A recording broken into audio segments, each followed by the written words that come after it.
Hey Chris, welcome to an episode of On the Sidelines at Dalrymple Trading. How are you today?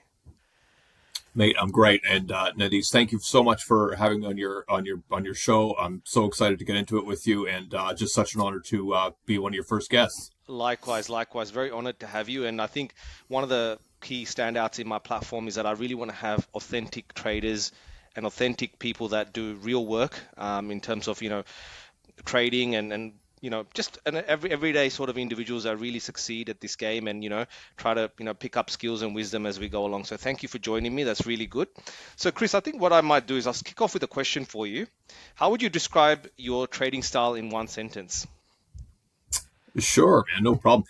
So my style that I've developed up to this point now that is subject to change for sure, but I'm most definitely like a momentum swing trader type of person. I like to see things that are moving in an upwards direction, and I want to see things that are trending trending upwards and are, yeah, I would probably, I suppose that's more than one sentence, but I tend to hold things for, a little bit of time. And yeah, I'm a momentum swing trader. Yeah, so you're more of a swing trader and definitely not like a scalper, so we can put that aside. So we'll unpack a lot of that a little bit later on this interview.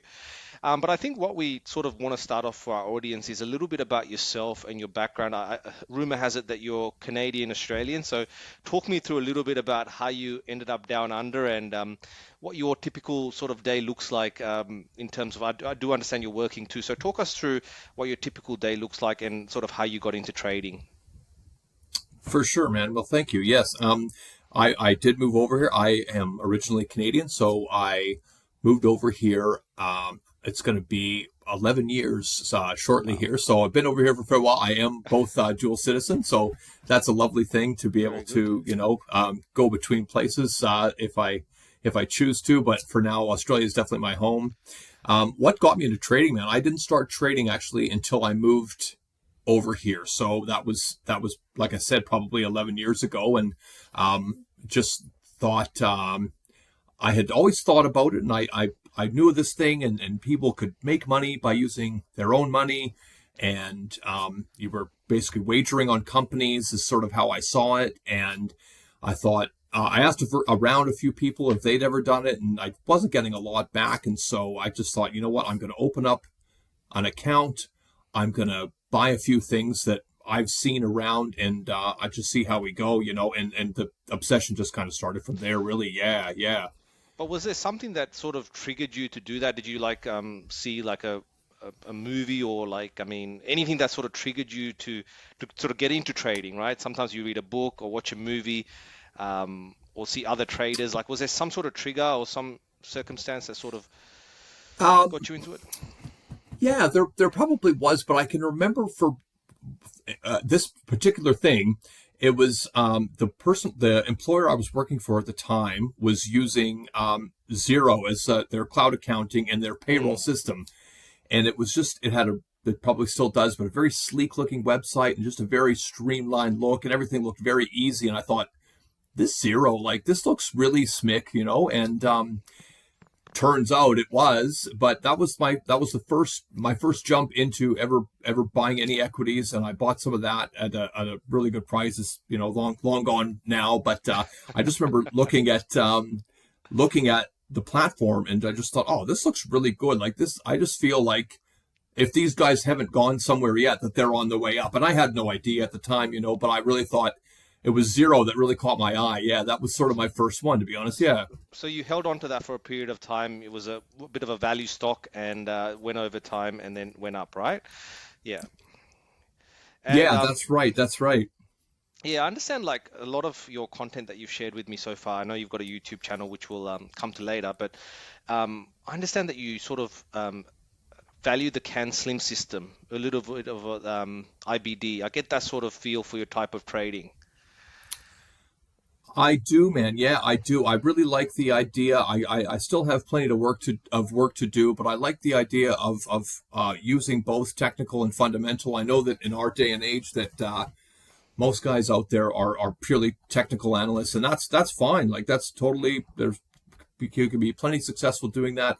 I just think that there's some fundamentals out there that I don't think can be ignored. And once you understand them really well, then I'm still getting there, and I'm not great at reading financial sheets just yet, but I still want to have um, a well-rounded approach to my trading. And I do feel like, yeah, that can slim method has been a winner and will continue to be a winner in Oh, the yeah, future. Yeah. absolutely. Yeah, absolutely. I mean, if you don't need to look far to find people like Mark Minervini and others that have been very successful with the system. And I think sadly, William O'Neill passed away a couple of years back, if I'm not wrong. So the person that sort of built that system sadly passed away. But there's a lot of his students that are implementing that system really well and getting results. And it's really refreshing to actually get a trader like you on the podcast, because what it helps us to do is to talk about stocks as well, because I know you're a big stocks guy and you like to find those individual stocks, and try to trade those, like you said, with zero and stuff like that.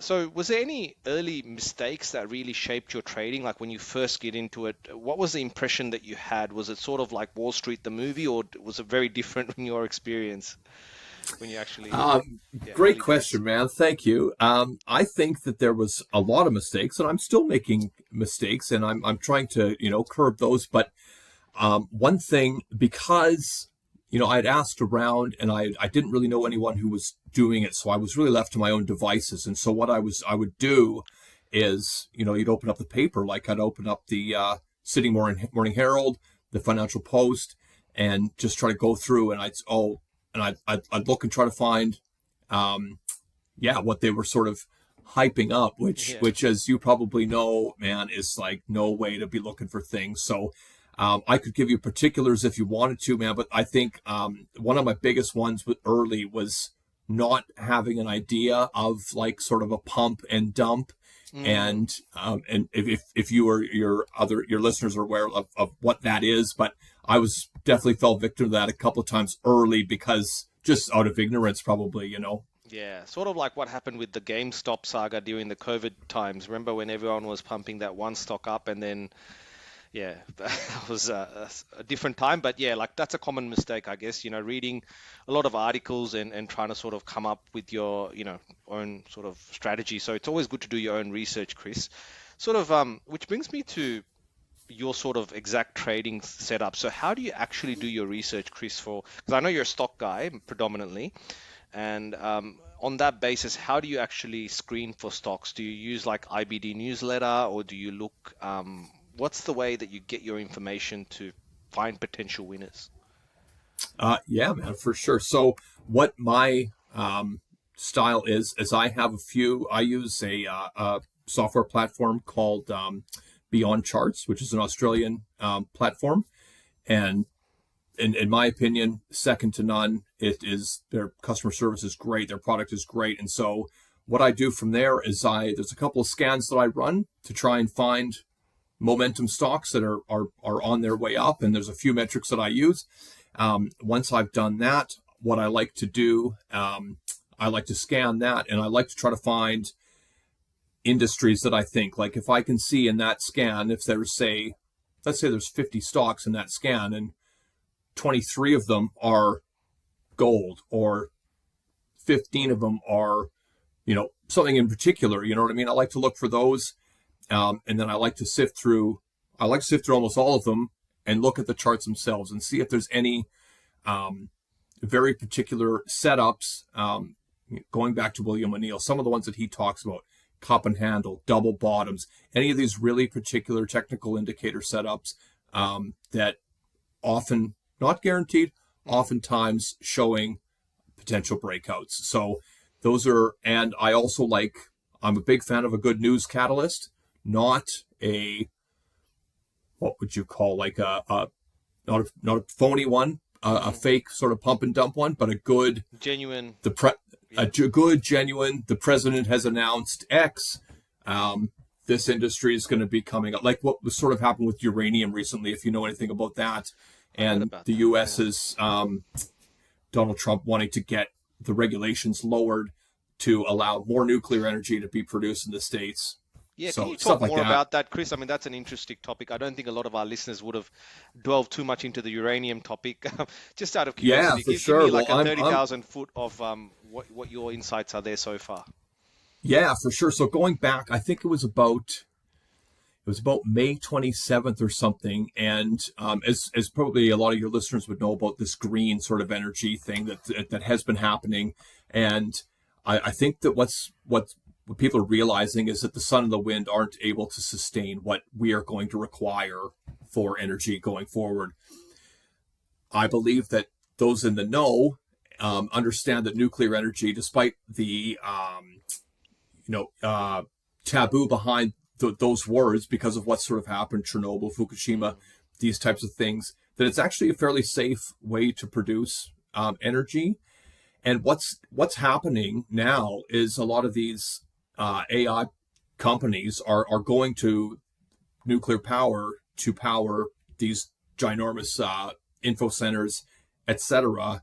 And so President Trump over in the States said, it was about, like I said, May 27th or something, that he was try to deregulate the nuclear industry a bit so that these companies who dealt in that space were able to do business a little bit more freely. So starting from the bottom there, we have uranium, and then we go all the way up as the pyramid goes up into, secondary and tertiary use cases, which nuclear reactors, and then there's the whole ecosystem around that. So going back to the original question, like a good solid news case, and the numbers just go up from yeah. there a lot of the time. Sometimes like it's hype, but there's also some meat behind it as well. Yeah, and I've seen a couple of uranium trades that have really soared in the last sort of 6 months overall. So I mean, uranium wasn't a thing back then, but it is sort of now appearing in a lot of traders and investors' radars, as you say, Chris, right? So, and I think even in Australia, there's a lot of political debate about whether we should have uranium or not as part of our, energy mix. So it's quite interesting to see how it plays out here locally as well, moving forward. So when you are obviously buying into one of these companies that you use using, analysis, as you said, using the William O'Neill methods, how do you calculate your risk? Do you look at certain technical levels, or what's your formulation for calculating risk on any trade? Yeah, man. So what I try to do is what I'm personally trying to do is I want to put enough risk on that we can make as I want to put on as much risk as I feel comfortable in risking. Um, so if let's just say it's an A+ setup and everything looks right, and there's feels like there's really no chance that in the next 2 to 3 days that this is going to go down, then Mm, I'm playing with the house's money. I will want to get to that number where I'm the most comfortable, but on the highest on that chart. If then I feel that I was right and that's been confirmed, I may double down on that position again.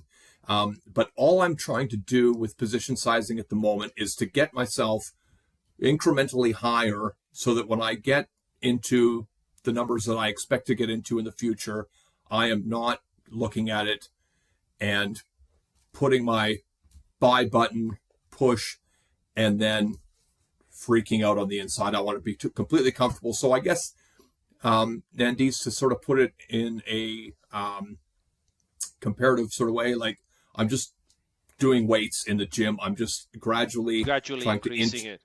Yeah, so you're gradually sort increase of to where I'm comfortable. yeah, so you initially kick off a trade, and if it continues to go in your direction, you add more as time goes on, and then if you are wrong, let's say it does unfortunately go against you for whatever reason, early in those early stages, you cut the trade. But is there a certain percentage you cut it at? Say if it goes 5% against you, 10%, or is it based on, I guess, a technical pattern?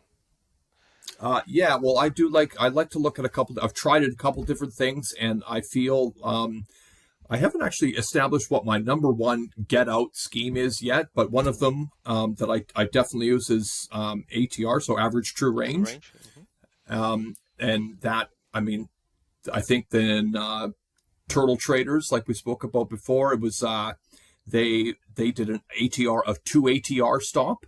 Hmm. Um, I found that to be a little bit tight because just the way the market is moving at the moment. Like sometimes it's just so up and down that you just want to give it.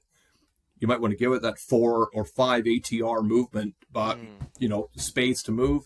I've also gone just a risk reward based stop, saying I'm comfortable losing this amount based on the price of this stock. So I'm going to just, I don't want to lose any more than that. You know what I mean? And if I can be happy with that, and I feel like it's still giving it room to move, that's the number I'll choose. But I have tried a few different things, but still working on exactly which one it is. And I appreciate that, that sort of genuine authenticity there, Chris. I think that's very humble of you to call that out, because, it's not one approach that always works when it comes to risk to reward, because some stocks by inherent nature are very volatile. So they tend to move a lot more up and down compared to some other stocks, which may not be as volatile. Therefore, your stop placement is dependent on what stock you're dealing with, which industry you're dealing with. So there's a lot of factors, in my view, that come into that. On that point as well, for our audience that doesn't know what an ATR is, I just want to explain to everyone. An ATR is basically, in my view, the amount of price that, the amount the price moves within a certain period of time. Right? It's a range. So if in a day it could move on average $2. So if it's a 2 ATR, we say it's $4, 2 times that amount. So it's a rough average of how much prices move in a day. So you look at that as potential stops. So because you do a lot of stocks there as well, Chris, do you actually have a basket of stocks across various industries, or do you tend to focus on one main industry? For example, I know AI is quite hot right now. Everyone sort of seems to be buying into that sort of thing, but are you more across various types like hospitality, transport? What's the sort of breakdown of your structure there? Yeah, man, good question. I think I am across a few. I don't like to put too many eggs in one basket, because just for the fact that, yes, you may have, let's say, just going back to uranium, like we spoke about, if uranium has a great day and I've got 3 positions in uranium, they will all do well. But on the days that uranium's not doing well, I just like to have, if gold and silver are both doing well on those days, and I can still, my, P&L can still continue to sort of rise, where rather than having these massive highs and lows. So to answer your question, I like to be fairly diversified. I don't want to have too many positions in one sort of particular sector. However, I do tend to go towards like resources, but resources can be fairly broad. I mean, not all resources are all going to go up at once and go down at once. So, but I do think in the same vein that if we looked at, certain stocks as like a wheel with the center and then spokes all around, like our AI ecosystem just has so many spokes that we can work off of right now. That's kind of really, that's what's pushing this bull market. The uranium, the gold, all these sort of aspects. Like you can just go strictly to AI companies that are building, but you could go to data centers. You could go to construction companies building data centers. I mean, there's just so much you can do. I tend to focus on the base product, because I feel as though that's going to be your most valuable. That's if I was trading something between my country and another country, we would start with the base product. So that's what I try to focus on. That's really generally. interesting. Yeah, that's really interesting, Chris. I think you sort of tend to focus on energy stocks from what you're telling me a lot recently, especially with the advent of AI, those energy stocks, for example, as you said, like water was a natural resource, probably can trade that in some shape or form. Uranium is one, and then you have, I guess, data centers, so many, because, and I heard that NVIDIA is spending billions trying to build these data centers now. In some ways, though, Chris, this period sort of takes us back to like the 2000 dot-com bubble as well, where everything is sort of going up, right? So crypto went up crazy over the last couple of months. S&P is going to all-time highs. Gold is hitting all-time highs. Do you have any reservations about where the market is currently at overall? Oh, I think so, man. Like I think when you look at, I was just looking at S&P the other day, and for the last 6 months, I mean, on the daily chart, you can see it's gone pretty much every day in one straight trajectory all the way up. And so I thought, okay, well, let's go back and find out where that's happened previously. And there was another period, I think it was in 2023, another 5 to 6 month period, and it did nearly the same thing. And then for a couple weeks there, it dropped down about 20%, but I mean, there are apprehensions, but I think sometimes the media and the news will want to really hype up the idea of a crash, like a stock market crash. But man, I think the thing is those crashes, those 20%, like when you're confident in what you have in your portfolio, and you're able to see through sort of the hype, you can go, you know what, man, this might be a crash, but those are often really good times to buy back in and get something at a discounted, yeah, right? totally agree with you there, Chris. And look, I tend to agree with that wholeheartedly. I think, yes, we are probably in a bubble, but the bubble just continues to rise. And when people are usually spelling doom and gloom, that's usually when the markets rise. Who knows? The S&P can have a whole lot more left fuel in its tank. Even if we have a 10 to 15% correction, that only brings us down to the lows of a couple of months ago, right? So we have to see that in that perspective. Which brings me to my next question, Chris. So when you're onto a winner, all right, like let's say you've gotten in, it's going up, and you've sort of held it for a while. What are the triggers that sort of prompt you to get out? What sort of says, okay, I made my profit at this point. Now I think I need to take a break from this because we're giving a swing trading strategy. What are those triggers for you to actually exit the trade in a proper way? Yeah, great question, man. Listen, I have tried a number of different things, and what I basically, so I'll tell you what didn't work for me, and I'll tell you why it didn't work. So I was going for a while there, I was doing a 2-to-1 risk to reward. So I'd put on X, I'd want to make Y, and once I made Y, I got out. Mm-hmm. And that was working like that. I made some money doing that, but then once you keep those stocks in your watch list and you see, well, they've still gone up, like this move wasn't done. Yes, I've taken my profit, but the move wasn't done. So I decided, okay, let's go back to the drawing board and figure out like some type of technical indicator that can show that the move is going out. So basically what I'm doing now, bro, is I've got a moving average technical indicator that I'll use that'll show me like, okay, the move might not be completely over, but it gets to a point.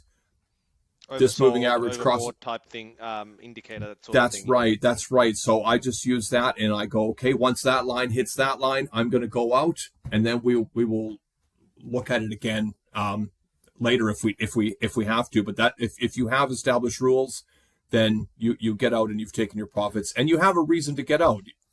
Yeah, and do you use trailing stop losses, or you don't do that at all? You don't trail your stop? Oh man, that's another thing I've struggled with too. Not struggled with, but I've had to learn about. So sometimes I have moved my stop to break even, and I've moved my stop up to there. And for the first while when I started doing it, I was like, okay, well, we've made 4%. Let's move this up to 2% profit, and then all of a sudden, because you feel like you're playing it real safe, you've played it way too safe, have a dip down, you're stopped out, and then the stock just keeps going. So I play my stops actually like really pretty liberally, actually. Like I keep my stop until I know that we're well into profit, and then I want to be above that break even line by I have no certain set amount, but I just want to know that stock is going to have plenty of room to move. If I'm convicted to it and I've put my money where my mouth is, I'm gonna hold on to it, and I'm gonna give it the room it needs to breathe. Great, Chris. And just for our audience as well, I'll basically explain what a stop loss is for some people that may not be aware. Yeah, absolutely. Stop loss is basically a level that you put when you get into a trade, which automatically takes you out if it turns in the other direction. For example, if you buy something at $10, it goes up to 15. You can put a stop loss at 12. Okay, so if the prices dip back below 12, you bought it at 10, you capture that $2 profit, and then you get out of the trade. So a stop loss sort of protects your downside. So that's what it is, and a lot of traders do use that. But from what you're telling me, Chris, your method has a discretionary aspect as well, for sure, because you are calculating a lot of these levels based on your discretion as well. Where the stop losses should go. I am, man, and that's probably going to use I will learn things as I go here still, but I have learned from really like keeping a journal, like really keeping a diary of what's going on. And I go through each one and I go, okay, well, where did the problem lie here? And in the last review that I did of last quarter, 2 quarters ago, a lot of my problems were stop loss related and moving stop losses up too quickly in order to, um, I suppose, guarantee a profit, but also remove the doubt that that equity would Mm, mm. be lost. You know what I mean? So, Yeah, that is definitely a challenging area because, the fear of missing out, FOMO, is something that a lot of traders get in trading. oh, Which, yeah, because if you didn't have that stop loss there, it could have just gone up your way and you would have been fine, right? So that's definitely something that I can and relate to there as well. But tell me, before we go into sort of psychology of trading, tell me, in your early days, was there anyone that sort of really inspired you, your trading? Like, did you learn from a mentor or did you attend any courses to sort of upskill yourself? yeah, man, I did, and I still continue to do that stuff. But I got on with this guy named Colin, and he was lovely, man. He was my mentor for about 12 months, and he showed me a lot of the really basic stuff like trade management, stop losses, take profits. The psychology was a big thing of his too, and he was awesome, man. So he gave me a really good foundation for where I am today. Besides that, man, I just like avid reader, um, podcasts. I've listened to like that many traders on different podcasts, and just really taken a lot from kind of the old. I've always really been drawn to sort of the old school traders and guys who have been through like massive ups and massive downs and have come out on Yeah. the high end. Yeah, talking about that, when you look at a lot of YouTube videos these days, there's a lot of younger guys that obviously, flaunt a lot of wealth and whatnot on YouTube. And sometimes I do think that, it probably does send the wrong message as well, because trading is not one of those quick get rich quick schemes, in my view, at least if you want to do it properly. What's your take on that? Do you think that a lot of the newer guys are sort of just jumping into it, misunderstanding what trading is altogether? Man, I think probably, yeah. I think there's a real allure. Like one of the big things I think, and I've been studying for a bit now, is just this idea that trading, like it gives you more freedom than any human being really ever has in their whole life. Like you have any billion trillion of opportunities every day to do something that is going to make you money or wind you in the poorhouse potentially. But we have as much freedom as we've ever been allowed doing this, and so people don't know how to handle a lot of the time what that freedom actually feels like. So people think about that and they see the Lambos, they see like sitting on the beach, 10 minutes of trading each day, $10,000 a day. Like, I think that stuff is fairly misguided. There are probably guys who do that, but I feel as though that a lot of that sort of internet stuff has really like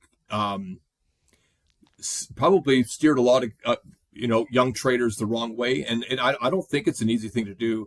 I got into it, man, and I just found that I loved it, and it was just like the grinding, the hard work, the learning, the um, getting really humbled sometimes. And it's such a great thing to grow as a person when you can be humbled, get back up, start again, reestablish, like, and I think that a lot of those YouTubers and stuff, they make you believe that that's not, you get these guys who are 22, 23 years old and Yeah. 8 Lambos in the garage. And it's like, well, I wonder how they did that firstly. And I don't even know if that's real, but all the power to them if they did. But I don't think that this industry is like that, man. I don't think it's that easy, but maybe I'm wrong.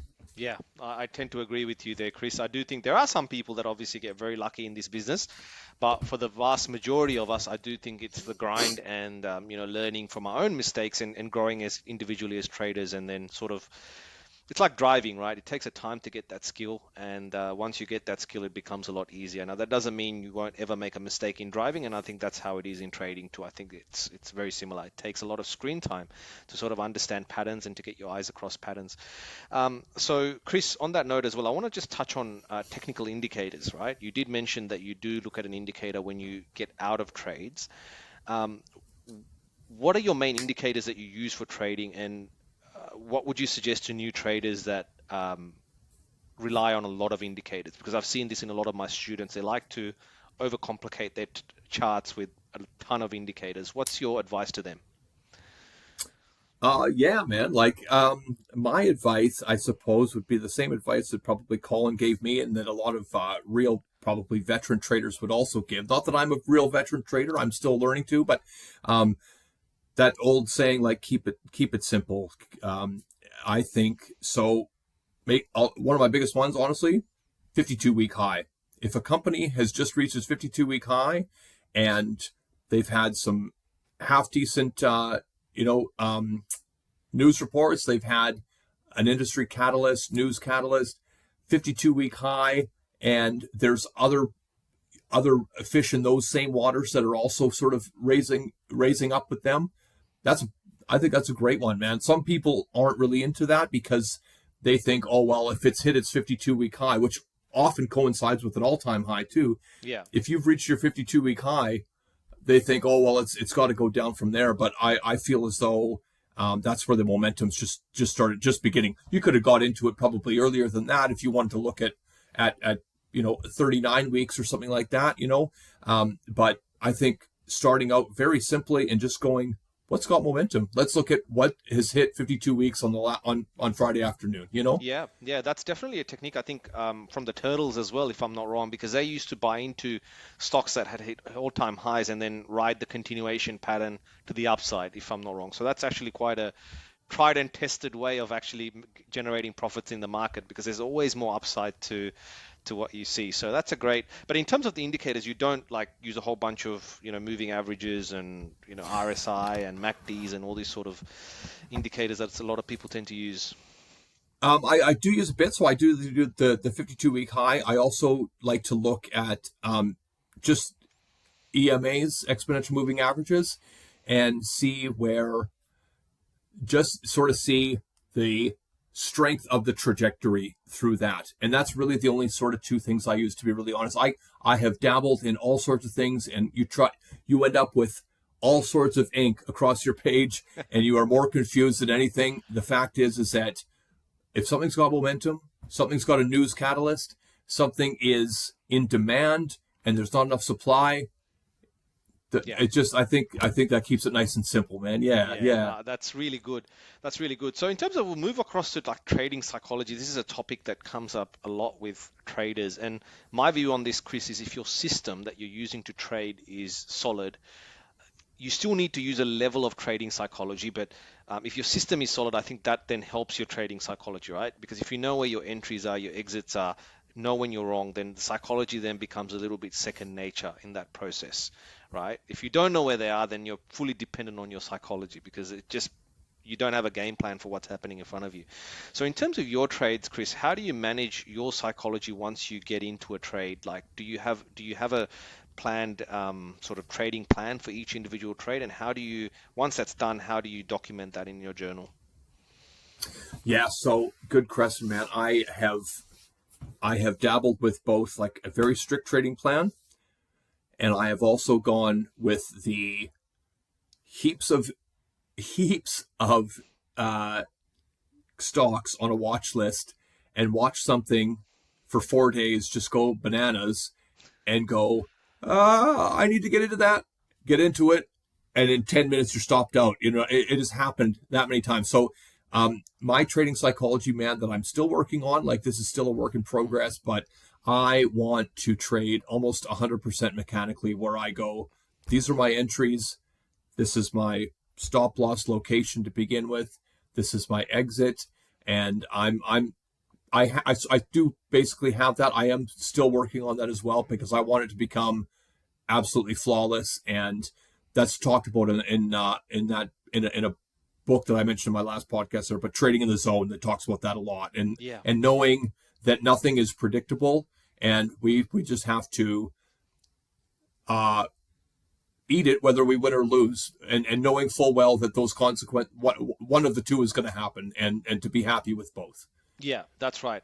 Um, on that, Chris, is there any way that you are looking to automate your system, or is it just too hard, the particular system that you're trading, to fully automate from a Mate, I would love to if I could do it and just have the computer take over for me. I think my technical abilities probably limit me from doing that at the moment. And it also kind of like because I enjoy doing this so much that it would just sort of take away like yes, this is about making money, but man, if it was if it was just like something that people did for fun to do, I would 100% do it because I love it that much. So, in terms of strictly automating everything, I probably wouldn't do it only because that would take me out of one of my hobbies that I really enjoy doing. You know what I mean? That sounds Yeah, a bit Chris, I sad, think but you enjoy, from what having spoken to you now, I think you really enjoy the sort of context of looking into various companies, what they're doing, and more importantly, where the world is headed to, because a lot of the plays that you're doing in the market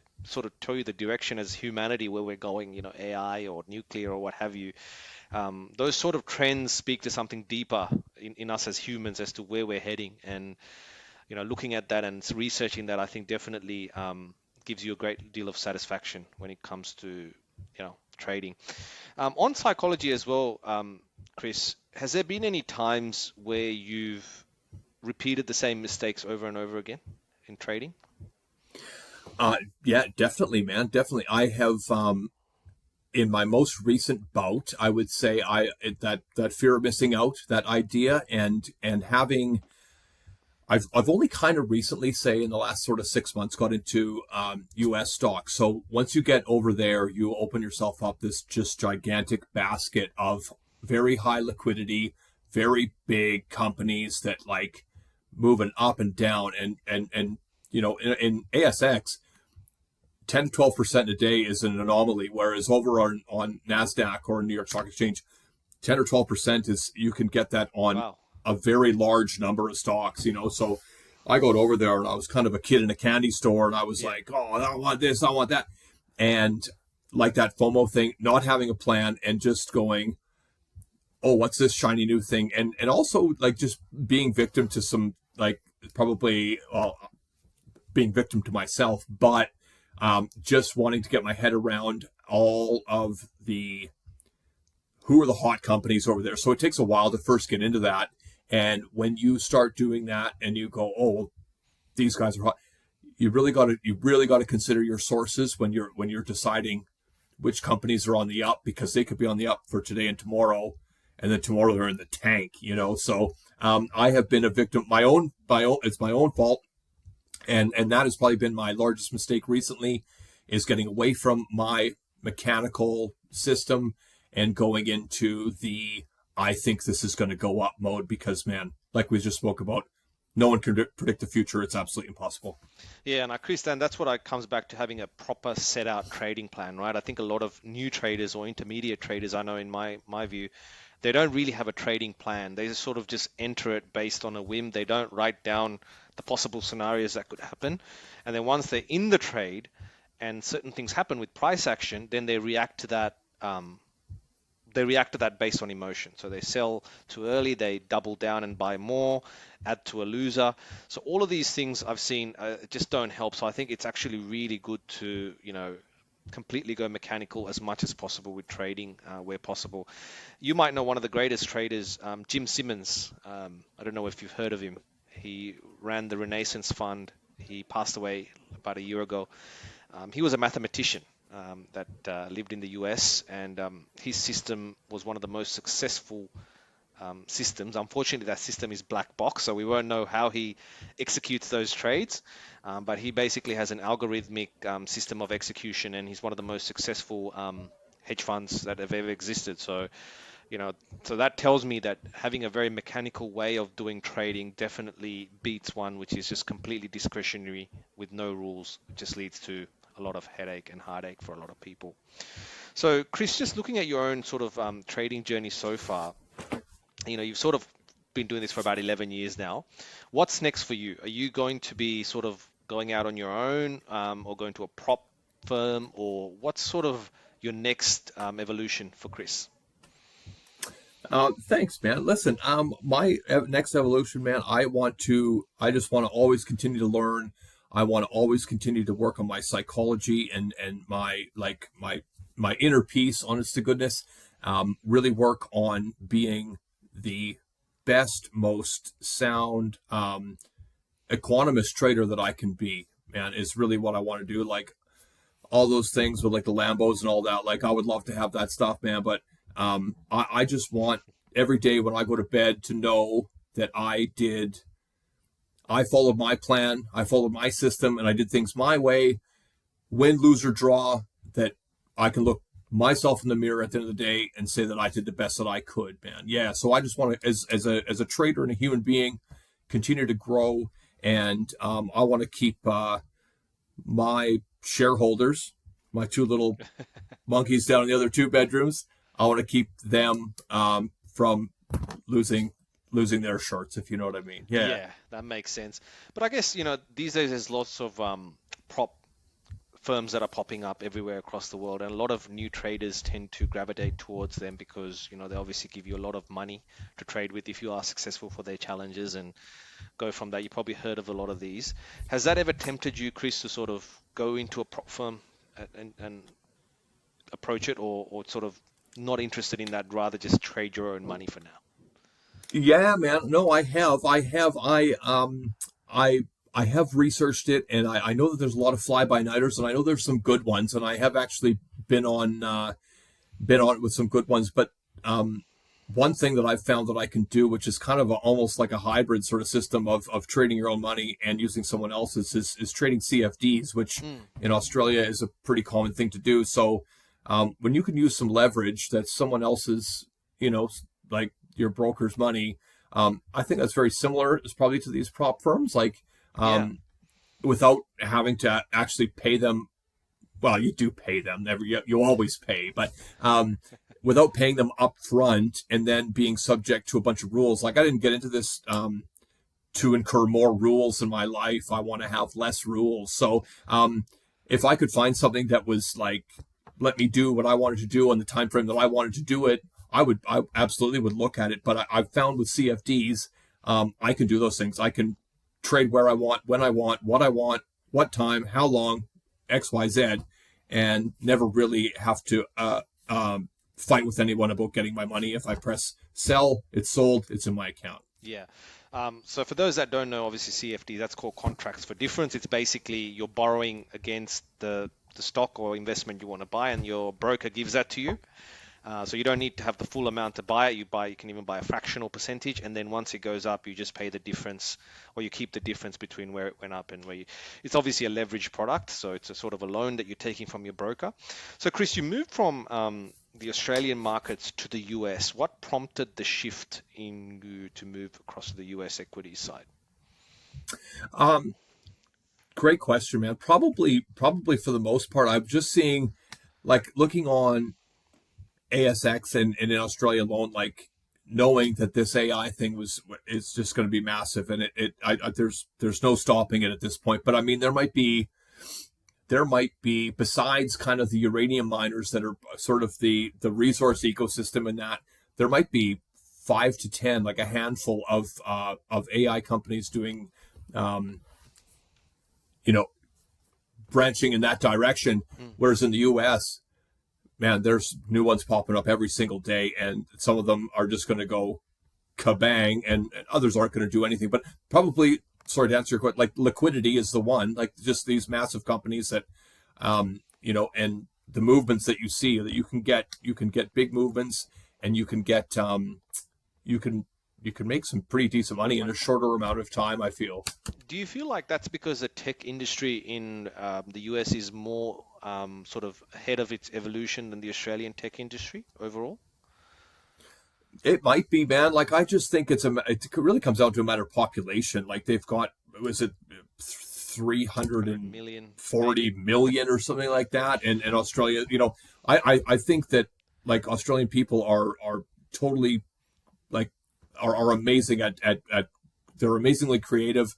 There's just not that as many happening. So when you get a population that large, you're just going to get a lot of creative people that are very smart. I just think Australia's the population's lower, liquidity is smaller, and the companies are, just the moves aren't quite as big because there's not as many people trading them as well. Yeah, that makes sense. That makes sense. So I guess one of the things I want to ask you is if you have you picked up any shiny objects in your trading that you had wasted your time on? Like you picked up some strategy or something that you wasted your time on, and if so, what would that be? Do you want a strategy or do you want some individuals? Because I could give you probably both. Yeah, give us both. Tell me about both. Yeah, sure, man. Sure. Listen, back when I was just getting into this, I'd say this is probably 9 years ago or something. We could look it up. I'm not sure, but there's a company out there right now called Nuix and NX, and I'm not sure what their stock ticker is. ASX company though, Nuix, and I can remember it was around Christmas time, and they were on the cover of the was it the Sydney Morning Herald? Anyways, it was the cover of the financial page, and it was like Nuix, and it didn't really tell what they were doing. It didn't really say what they did, but it was just this big flash article, and they were IPOing in like a couple of days or next week or something. And I was like, honey, let's buy this, you know. And she's like, okay, yeah, sounds good. And I can remember, man, it opened at about $8.50. And then as IPOs go, they ramp up on the next day or two. And then I thought, okay, I'll get it on its decline. So I got it probably back at around the $8.50 mark. And at the time, I didn't have a whole great deal. So I was like, but I did put what I thought was a decent sized trade on at that moment. And I was like, oh, this, you know, if the Sydney Morning Herald is talking about this, man, this has got to be something, you know. And I waited for a bit, and I waited, and I don't remember what month it is, but I could not find anything that this company actually did. You know, they were saying like sort of cybersecurity, sort of this and sort of that, wishy-washy sort of stuff. And I just got this gut feeling. I said, I think this is bogus. And I sold it for a little bit of a loss, like I might have lost 15%, but not Yeah, that long after, man. It was tanked. It went down to lucky. lower than $2, and I was like, holy smokes. I just had a feeling. But to answer your question, this shiny thing, like this was a well put together article by the Sydney Morning Herald, and I was like, no, this is going places. You know, if these guys are talking about it, it's got to be something. Massive pump and dump, and that's when I realized like you can't trust any of these people. You know, that was one for sure. I could tell you another individual one if you wanted to, real quick. Yeah, go ahead. Um, there's a company out there called Drone Shield, DRO, Australian again, and this was last year, I think, and they were going up, and they had hit 52-week highs 4, 5, 6 weeks in a row, and this was before I gotten with Colin, before I started really sort of knowing what I was doing. And I said to my wife, I said, honey, this Drone Shield, this is just going bananas. Like they kept getting these contracts in the US, and they do like drone defense. And I was like, honey, let's do it. She goes, okay, let's do it. Okay. So got the money together, did the thing. And I was just nervous as anything, and I'm telling you, man, 2 hours after purchasing, this stock went blah, like this, and I lost initially 20%, but I ended up losing probably like 60% in over 3 days. And the number that I bought it at, it was $2.76, was the high Oh no. until it dropped, and it never went up. It's past that now. It's past $5 now. But I just saw this shiny thing. To answer your question, I saw this shiny thing, and I just said, oh, I got to have that.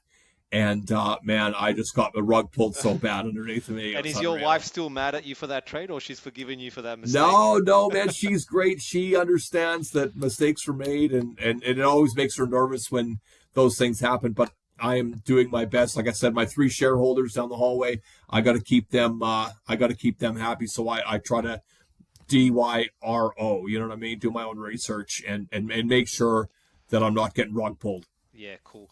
So just coming into that arena of errors, what would your recommendation be? Give me 3 recommendations, Chris, that you would give to a brand new trader that you met on the street.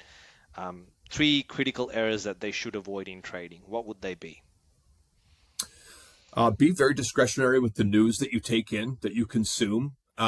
There's any type of online person, news, even stock trading websites, like if they're not showing you technicals and stuff like that, there's any chance in the world that they are invested and are pumping, and you're going to buy in and they're going to dump it on you. So I would be very Mm, discretionary about who you're listening to. However, like I said before, news catalyst, there's some great news out there, and you just have to be able to sift through that stuff. But that takes time. So one, um, be very discreet about who you listen to. Number two, never bet more than you think you can handle losing all of. mhm. Second, like massive one. If you are comfortable losing $1,000, only place do 800. Like, don't, just make sure that you're not gonna, because the name of the game, I really believe, Nandees, is to stay in the game until Yep, you are credible enough to actually become like considered a trader. And absolutely. if you damage your psychology bad enough early, it's going to be like touching that rose, that thorn of that bush, and Mm, you're never going to go back again. So it's, be very, very cautious with how much you are willing to lay down. Even if you think this is 100% winner, no doubt about it, I would really be willing to lose all of it before you even press the buy button, or sell in some cases. yeah. And number three, what would I say to a new trader? You probably want to stay off of YouTube and those Lambo type of dudes. Like, man, go and learn about William O'Neill. Go learn about guys like Tom Basso. Go learn about guys like Mark Minervini that went through 4 decades of trading through how many different market drops, um, bubbles, dumps. Like, go learn about these guys and how they dealt with it, and realize that um, this is a business. This is not like how those YouTube guys portray it, like we talked about earlier, Yeah, man. Like, this is, yeah, this this is is more, real. this is a business. And Yeah, very wise words there, Chris. I think the 3 points that you brought up, I think they're very wise. And I think looking at my trading journey as well, they definitely do ring a bell. And when it comes to following someone for inspiration, I think it's also important that you make sure that they are who they say they are. For example, people like Mark Minervini, who uses the can slim system. I know that he's won several trading championships. That's audited, publicly official data that he's actually won those. So those kind of guys do have a proper system and experience that back them. So yeah, definitely if you're going to follow people, it has to be the people with the right credentials. You can't just follow any old bro and hope to make money, because I think that's just going to lead you down the wrong road, right? So that's it, man. so Chris, in terms of sort of your future, we've touched on that briefly, right? You're still working on your own trading strategy. Are you currently trying to build a community of traders? What's sort of your outlook with trying to build a community and to go down that direction? Yeah, absolutely, man. I really believe that, like, if you listen to, say, SMB Capital online, they're a prop trading firm out of the United States, but they're massive, and they give out, they do videos all the time about teaching young traders like some of their stuff. But in their firm, they are almost 100% collaborative trading. So they trade in small groups, 5, 6 people. I don't know if this maybe gets a bit bigger, but yeah, man, I would definitely love to go down that road. I'm trying to sort of establish that through my YouTube channel, and yeah, I am definitely looking to potentially do that in the future. For now, like in my current geographic location, I don't really have that, but because the world's such a small place now with the internet, I feel Yeah, like the more the merrier, and one horse can pull 6 carts, but 2 horses can pull 30. You know what I mean? And that yeah, that that really, I think, really applies to trading as well. yeah. So you plan to sort of build your business, build a base, build a following, and sort of yeah, expand sort of what you're doing and share your skills with others. If I'm hearing that correctly, right? Yeah, yeah, I'd love to be doing that. Yeah. Okay, talk me through a little bit about your YouTube channel. Like I know I've seen it and it's great because you do give some really good stock tips. So talk me about like how often you sort of jump on YouTube and yeah, how often your viewers can basically get updates from you on YouTube. Thanks, man. I really appreciate that compliment. I've worked hard on it, and I just love it, man. I love sharing myself with the trading community, and I just want to, I just want to like bring it to all of all the people, and give them some good content, give them some honest, genuine, like honest, genuine content that not only deals with just trading itself, but the psychology, taking care of yourself, taking care of your mind, taking care of your body, and all of those things I think are going to create, in my attempt anyways, a great trader. But sorry. So we're called McConnell Equities. You can find us on YouTube, and I try to do one stock pick a week, and I'm going to try to do a midweek sort of catch up and go through some other aspect like of trading. So last week I did my 5 top trading books, and we're just going to keep going from there. Yeah, that's great, Chris. I mean, it's good that you've got an online presence, and I encourage all of my students and all the people that subscribe to my channel to go check out Chris's work. I think there's some really good content in there. I definitely got a lot out of his video he posted up today, so go check that out. Chris, tell me, what's your most favorite trading book? Geez, well, I suppose we just have to go back to what we talked about earlier, how to make money in stocks, William O'Neill. Like that was for me, like to get my hands on that, and to go through just a very, like this classic guy, and it's fairly easy to read, and going through what was fascinating, I found in the first 100 pages, he goes through, pardon me, he shows stock charts back from the 1900s, whether it was rice or oil or whatever it was. And those patterns, man, those patterns that we see today, double bottoms, cup and handles, flags, all they've existed for ages. And I was fascinated by the fact that those men trading back then, not that it was men or women, but there was mostly just men probably. Correct. Yeah. Those men trading back then were looking at the same things we're looking at, and understanding, because I think the markets and a graph and a chart is all just human psychology on a piece of paper. And those men 120 years ago were learning the same things about human psychology that we are learning today, except they would have no idea what AI is, and we would have no idea about rice futures from the 1900s. So, I mean, it's just fascinating that you're part of, like, it seems you're part of a lineage of people, like mostly probably men, but people that are invested in learning about human psychology through this thing we call trading. Yeah, for sure. No, that makes sense. I mean, yeah, psychology doesn't change, right? Greed and fear, they say, is it's always with us as humans. So I guess that's what drives markets. Do you tend to use AI, Chris, in terms of your stock picking? I just was curious. Do you use ChatGPT to do your research by any chance? Mate, I have plenty. So, I do. I discovered doing that not too long ago, but I've gotten to a point where I think sometimes I ask too many questions on there, and then they kick me out for a little while, and until my questions cool off. But just the amount of things that you can do with AI, I have just found to be totally fascinating. And that is another way that you could be led down like sort of a poor path, because you can go, you could think you're on to a real winner because of this series of questions that you've asked. But at the end of the day, man, you have to go back to your system. You have to go back to your system. But your information gathering can be cut, time can be cut in like 1/10 by using it. So yes, man, I use it and I love it. Awesome. Awesome. Well, that's great, Chris. Look, once again, for all my subscribers, it was called McConnell Equities, right? Is that what it is, Chris? That's correct. Yes, Yeah. thank you. Yes. McConnell Equities. So I'll get everyone to check that out after later on. So that's really good lead.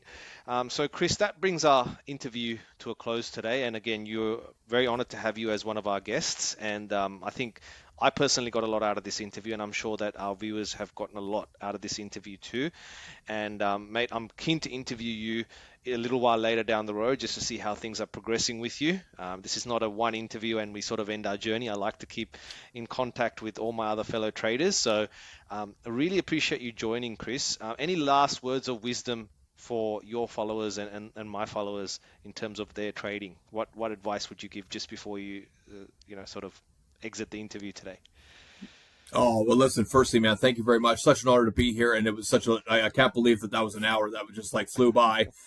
So thank you so much for having me. It's such, so great to talk. I just love talking trading. I do it. We could go for another 12 hours. I would just love it. Any piece of advice I would say, man, I would just be like, if you, there's used to be, I'm from Canada, right? So biggest thing in Canada that is associated stereotypically ice hockey, right? So, the biggest thing I would say, man, is that all these guys, these Lambo dudes online and that, they're they're showing you one side of it, man. But if you want to be, I really believe, man, if you want to be a great trader, you just have to love trading. Like if you don't love it, and if you're not, like if you're just doing it because you kind of want to like try to hit that home run and make a couple mil and just be done with it, I feel like this is probably not the thing for you, man. But if you love it, man, and if you just want to like learn and learn and learn and learn, man, eventually you're going to crack that walnut open and you are going to one day say like, yes, man, I'm a trader. Like I'm a fair income, I'm a profitable, trader. And I just feel like, and Wayne Gretzky, this hockey player I was saying, he said that he's like, I never wanted to be, my goal was never to be great. I just love doing what I do. And that's what I love, man. I love trading. I love everything about it. And I hope someday to be great at it. Well done. Very wise words. Thank you, Chris. Thank you for joining us. Thanks, Nandees. Thanks so much for having me. Thank you. All right. Okay. So Chris